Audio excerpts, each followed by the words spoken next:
пахтаро бо об таъмин намудем. Аз ин сабаб 195 гектар заминҳои корам аз кишт боз монд. Ин суханро Темур Нумонзода, раиси ноҳияи Сипитамен, зимни нишасти матбуотӣ баён дошт. Афзуд ки аз сабаби заруртар будани пунбадона обро аз канали Оқсу то нуқтаи куруш дар 195 гектар заминҳо дода натавонистем. 195 гектар ҳам дар ҷамоати куруш ҳам дар ҷамоати Оҷибот аст. Ҳамагӣ 36 километр дар бар мегирад.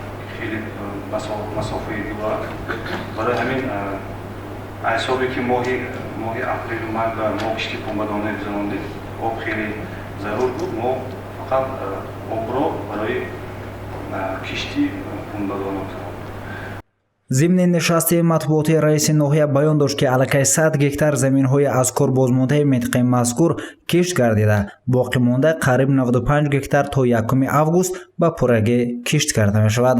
باقی موندشه چیزی که من امروز با مسئولیت کاری فهمیدم گفتم تا 1 август باید که به پورگی کشتی تکاری بزنم. дар ноҳияи Сипитамен 1600 гектар боғҳои анъанавӣ ё бобоӣ мавҷуд мебошад ки аз онҳо 300 гектараш аз нав барқарор карда шуданд. Давоми соли 2022 мақомоти иҷроии ҳукумати давлатии ноҳияи Сипитамен нақша дорад ки 100 гектар боғро аз нав созад, гуфт раиси ноҳия Темур Нумонзода. 10 гектар боғи нави суперинтенсивӣ ташкил мекунад. дар нимсолаи якуми соли 2022 аз ҷониби раиси ноҳияи Сипитамен 184 нафар шаҳрвандон қабул гардиданд ки нисбат ба ҳамин давраи соли 2021 109 нафар кам мебошад.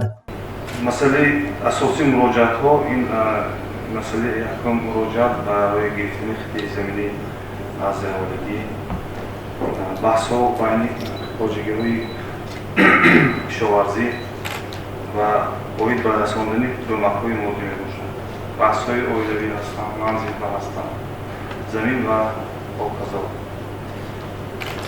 ман агар муроҷиат бигирим, агар нисбати соли гузашта ҳам ноҳиё мана чиқали ки ман ҳозир теъдодаш кам шудагӣ буди мақомоти иҷрои ҳукумати давлатии вилояти Суғдия муроҷиат нисбати соли гузашта кам шуд.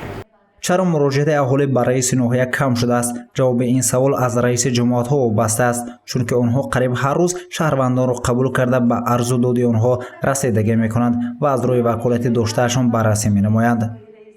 раисои ҷамоат қабул мекунанд, бисёри масъалаҳое ки ҳаст дар ваколати худошон баррасӣ мекунанд. барои ҳамин нисбати соли гузашта беҳтар шудааст.